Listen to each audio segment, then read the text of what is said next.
Emma Thompson stood frozen, her breath caught in her throat. Moonlight spilled through the window, casting long, dancing shadows across the room. But these weren't ordinary shadows. They writhed, twisted, and whispered her name.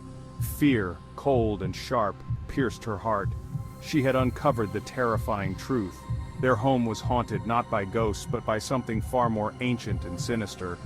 The shadows, she now understood, were tethered to the land, to an entity awakened by a forgotten evil. It had begun subtly, a flicker in the corner of her eye, an unsettling chill in the air. Now the shadows grew bolder, their whispers more insistent. They were drawn to her family, hungry, their darkness seeping into their lives.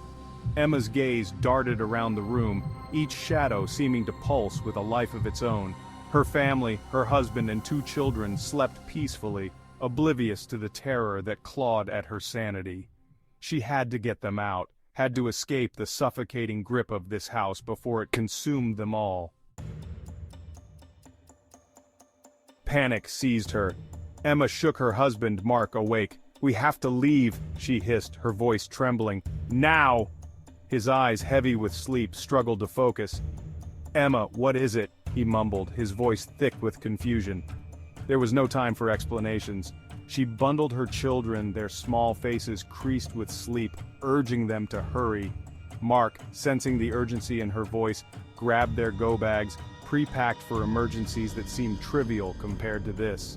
They stumbled out of the house and into the night. The air hung heavy, thick with a strange energy that pressed down on them. Emma could feel the shadows reaching, stretching from the house like grasping claws. They ran, their breath misting in the cold air, the sound of their own heartbeats pounding in their ears. The forest surrounding their home seemed to close in on them, the trees looming like menacing figures. The path, usually familiar, was lost in the darkness, each turn leading them deeper into the suffocating embrace of the woods. Exhaustion burned in their lungs, their legs heavy and leaden. They burst out of the trees, gasping for breath, only to find themselves staring at their house, bathed in the cold, pale light of the moon. It stood there, as if waiting for them, a silent sentinel in the oppressive stillness of the night. Despair washed over Emma in icy waves. They were trapped. No matter how far or how fast they ran, they ended up back at the house, as if bound to it by an unseen force. They were prisoners in their own home, hunted by something ancient and evil. Emma's gaze fell upon her children, their faces pale with exhaustion and fear. She had to find a way to break free, to protect them from the shadows that lurked closer, their whispers growing louder with each passing moment. The weight of responsibility pressed down on her, heavy and suffocating. Driven by desperation, Emma convinced Mark to visit the town library. The answer, she believed, lay buried in the history of their home, in the secrets hidden beneath layers of time. The librarian, a frail woman with knowing eyes, led them to the restricted section, a musty corner filled with forgotten tomes. There, in a leather-bound journal, its pages brittle with age, they found their answer. The house, the land it stood on, was steeped in a darkness that stretched back centuries. It had once belonged to a cult, their rituals steeped in blood and shadow, their worship dedicated to an entity of immense power. The words, penned in a spidery script, spoke of a curse, a blight on the land, and the spirits bound to it. The spirits, the journal warned, would awaken, drawn to the life force of anyone foolish enough to disturb their resting place. Emma and Mark exchanged a look of dawning horror. The shadows, the whispers, the suffocating darkness that permeated their home. It all made terrifying sense now. They were living on sacred, cursed ground, and they had unwittingly awakened something ancient and evil. The journal spoke of the cult's downfall, of a ritual gone wrong, of a darkness so profound that it had consumed the land, leaving behind a scar on the fabric of reality. The spirits, bound to the land by the curse, lay dormant, waiting for the opportunity to rise again. The entity, the journal called it a devourer of souls, fed on fear, on despair, on the very essence of life itself. And it was growing stronger, fueled by their terror, by their desperate attempts to escape its grasp. The journal contained crude drawings of the cult's rituals, disturbing images of hooded figures performing sacrifices beneath a moonless sky. The entity they worshipped, depicted as a swirling vortex of darkness, seemed to stare out from the page, its malevolence palpable. Emma traced the faded ink with a trembling finger. The cult called themselves the Children of Shadows, their lives dedicated to serving the entity, their souls forfeit upon death.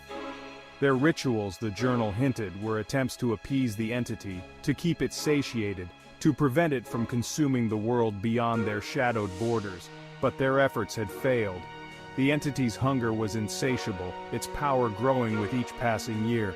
The ritual to bind it to the land had backfired, trapping them both in a symbiotic dance of darkness. It was the spirits, the journal explained, that were the true danger. The remnants of the cult members, their souls twisted and corrupted by the entity's influence, roamed the land as shadows, their whispers echoing the entity's will. They were drawn to life, to warmth, to the energy of living beings. The entity, weakened by the failed ritual, needed a new conduit, a new source of power, and it had found it in Emma's family, in their fear, in their desperate struggle for survival. The shadows were its eyes, its ears, its hands, reaching out to claim what it believed was rightfully its. Emma shivered, the words of the journal burning into her mind. They were not just trapped in a haunted house, they were trapped in a nightmare hunted by the echoes of a forgotten evil. As the night deepened, Emma and Mark pored over the journal, searching for any clue, any weakness, any way to break free from the curse. Hope flickered when they stumbled upon a passage describing a ritual, a way to sever the entity's hold on the land, to banish it back to the abyss from which it came. But the ritual was dangerous, requiring a sacrifice of blood and will. It was a last resort, a desperate gamble against an ancient evil. Emma's heart ached at the thought, but she knew there was no other choice. Their lives, the lives of her children, hung in the balance. She would do whatever it took to protect her family, even if it meant confronting the darkness that whispered her name. The journal provided a map, a series of cryptic symbols leading to a hidden chamber beneath the house. It was there, in the heart of the darkness, that the ritual had to be performed. Armed with the knowledge gleaned from the journal, Emma, Mark, and the children descended into the depths of their home. The air grew heavy, thick with the stench of decay and the weight of centuries of evil. The shadows pressed in on them, their whispers turning to menacing growls. The chamber, when they finally found it, was a circular room of cold stone, its walls etched with the same disturbing symbols that adorned the journal's pages. A single shaft of moonlight pierced the darkness, illuminating an altar in the center of the room. It was there, the journal instructed, that the sacrifice had to be made. Fear, primal and suffocating, threatened to consume them. The children clung to their parents, their small bodies trembling. Emma took a deep breath, steeling her resolve. There was no turning back. As the hours ticked by, they performed the ritual, their voices echoing in the oppressive silence of the chamber. The shadows writhed and pulsed, their whispers growing into a cacophony of rage and hunger. The air grew thick with anticipation, the oppressive darkness pressing down on them, threatening to crush them. The entity, sensing their intentions, was stirring. Its power, once distant, now throbbed around them, a living, malevolent force. As the first rays of dawn pierced the darkness, a cold wind swept through the chamber, extinguishing their candles. The shadows recoiled, their whispers fading into an uneasy silence. Emma held her breath, her heart pounding in her chest. Had it worked? The air crackled with a strange energy, the oppressive weight lifting ever so slightly, but the silence was short-lived. A low growl, guttural and filled with rage, echoed through the chamber. The shadows gathered once more, darker than before, their forms twisting and contorting, their eyes burning with a malevolent light. The entity was not defeated, it was enraged.